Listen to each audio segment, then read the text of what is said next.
Hello aspirants, welcome to AQ by IAS YouTube channel. This video forms a part of our quick revision series Prelims Atulya. So far we have covered entire ancient history. If you haven't revised your ancient history yet, then you can explore the playlist of Prelims Atulya. By watching these videos, you'll be able to revise your ancient history in no time. So in today's session, we'll talk about current affairs related to art and culture. So let's get started.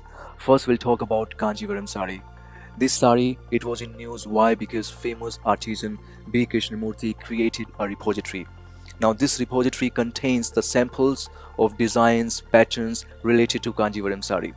Now the reason behind this repository is to preserve the fine pieces for next generation. Now let's talk about the history of this sari. Well, the origin is associated with Saint Markanda, although we have one more historical fact, and it is about Krishnadev Rai of Chola dynasty. He also took initiatives for promoting silk trading, and he was also considered to be responsible behind the origin of Kanjivaram sari. Now, what are the features of Kanjivaram sari? Before we discuss that, remember it was accorded GI tag in 2005.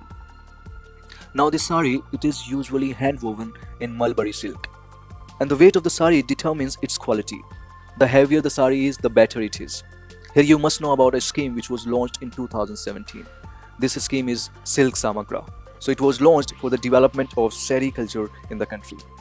Now we have provided the information related to other GI tag saris. So you can go through the list in order to have a little idea. And if it is possible, you can create your own notes. Now some more facts we would like to tell you. Now silk, it is a luxury good. And India is the second largest producer of silk after China. As far as the consumption is concerned, India is also the largest consumer of silk. And remember friends, India is the only country that produces all the four major varieties of silk: mulberry, eri, tussar and murga. Now let's talk about blue pottery of Jaipur.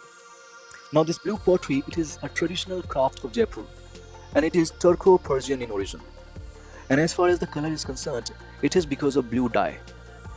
Now this blue pottery, remember, no clay is used. The dough for the pottery is prepared by mixing quartz, stone powder, powdered glass, multani mitti, borax, gum and water. This pottery, it is heated at very low temperature and it makes it very fragile. So this is another important point that you must know. Now let's talk about Lumbini attire. Now this clothing, it is worn by members of Lumbini tribes. These members are also known as Banjaras, and they are known for their style. Okay, so you can remember these points. Now these members of Lumbini tribes, they migrated from Afghanistan to India, and specifically they live in deserts of Rajasthan. Now let's talk about Dholavira site. So recently Dholavira site was given the status of UNESCO World Heritage Site, and we have made a couple of videos on Dholavira site. So if you want more information on this topic, you can watch our videos. So this site, it draws its name from present-day village Dholavira. It was discovered in 1960s. And in order to know the features of this site, you can watch our videos. Now, let's talk about Ramappa Temple. So Ramappa Temple, it was also accorded the status of UNESCO World Heritage Site. And we have also made a separate video on the details regarding Ramappa Temple. So you can watch that video if you want more information regarding this topic. Now we'll talk about Bamiyan Buddha. So these Buddhas were revived by the help of 3D projection. Actually, they were carved into the side of a cliff, and this cliff, it is located in Afghanistan, central Afghanistan. So these were one of the tallest statues of the world. Unfortunately, they were damaged by Taliban. So remember the location that these are located in central Afghanistan. Now we'll talk about Singhorgarh Fort. So this fort was in news because President of India laid the foundation stone for the conservation works of this fort. So this fort was inhabited by Gondwana rulers. Under the rule of Rani Durgavati, this fort was attacked by the last war of Gara Kingdom dynasty. So it had got damaged, and now conservation works have begun.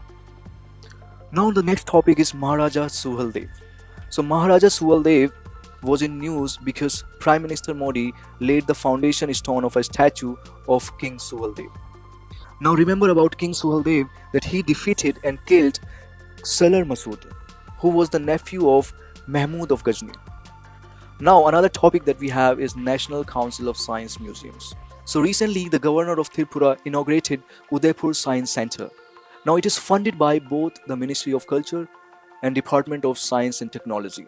And National Council of Science Museums, they are also establishing science centers in northeastern part of our country. And all these centers, they fall under the umbrella of NCSM, National Council of Science Museums. Now we'll talk about Saras Ajivika Mela at Noida Hut.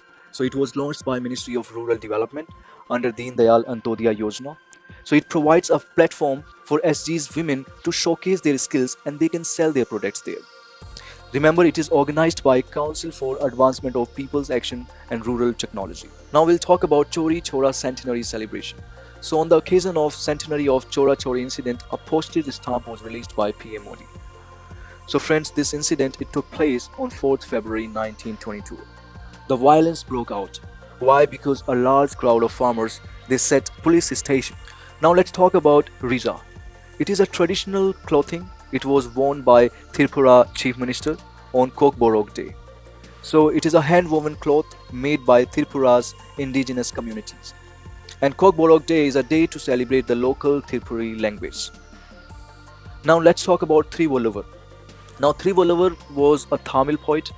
He was best known for Thirukkural. Thirukkural is a collection of couplets on political and economic matters. Now, in the last, we'll talk about 6th Indian-Japan Samvad Conference. So, recently, Prime Minister Modi addressed 6th Indian-Japan Samvad Conference. Now, the idea behind this Samvad Conference is to discuss the need to build the future of Asia on the positive influence of non-violence and democracy. So these principles will be followed for the future of Asia. Now we'll talk about 6th India-Japan Samvad Conference. So recently PM Modi addressed this conference, and the reason behind this conference is to analyze the need to build the future of Asia on the principles of non-violence and democracy. Here you can remember that during the address, the Prime Minister Modi proposed to create a library of traditional Buddhist literature and scriptures. So that's all we wanted to tell you about these topics, and we are providing the PPT. You can download it in order to revise all these topics. These topics are very, very important for your upcoming prelims. And if you have liked our ongoing initiative, which is Prelims Atulya, then you can subscribe our YouTube channel for more such videos. And if you have any suggestions, then you can mention in the comment section. And you can follow our social media platforms for daily current affairs content. So that's all for today's session. I'll see you in the next session. Thank you.